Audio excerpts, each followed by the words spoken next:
जय हो अहोई माता की। आज अहोई अष्टमी की आप सभी को हार्दिक शुभकामनाएं। आज मैं सुनाती हूँ आपको अहोई अष्टमी की व्रत कथा। आइए अब सुनते हैं।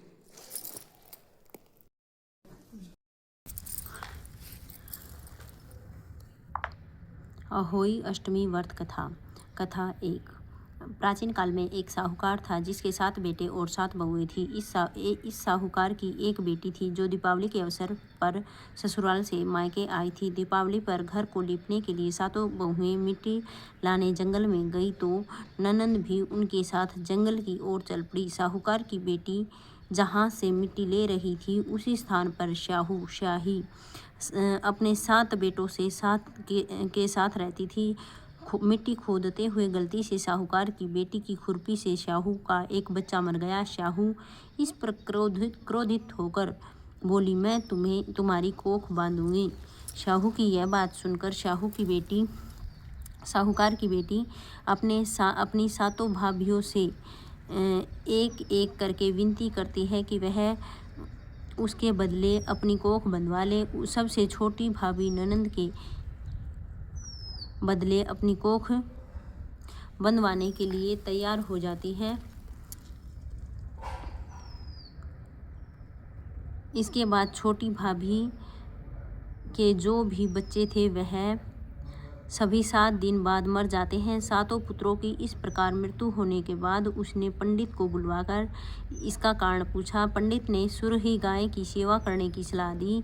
सुरही सेवा से प्रसन्न होती है और उसे शाहू के पास ले जाती है। रास्ते में थक जाने पर दोनों आराम करने लगते हैं। अचानक साहूकार की छोटी बहू की नज़र एक ओर जाती है। वह देखती है कि एक सांप गरुड़ पंखनी के बच्चे को डसने जा रहा है और इसलिए वह सांप को मार देती है। इतने में गरुड़ पंखनी वहां आ जाती है और खून बिखरा हुआ देखकर उसे लगता है कि छोटी बहू ने उसके बच्चे को मार दिया है। इस पर वह छोटी बहू को चोंच मारना शुरू कर देती है। छोटी बहू इस पर कहती है कि उसने तो उसके बच्चे की जान बचाई है। गरुड़ पंखनी इस पर खुश होती है और सुरही सहित उन्हें शाहू के पास पहुंचा देती है।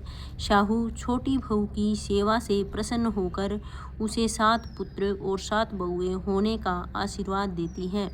शाहू के आशीर्वाद से छोटी बहू का घर पुत्र और पुत्र की वधुओं से हरा भरा हो जाता है।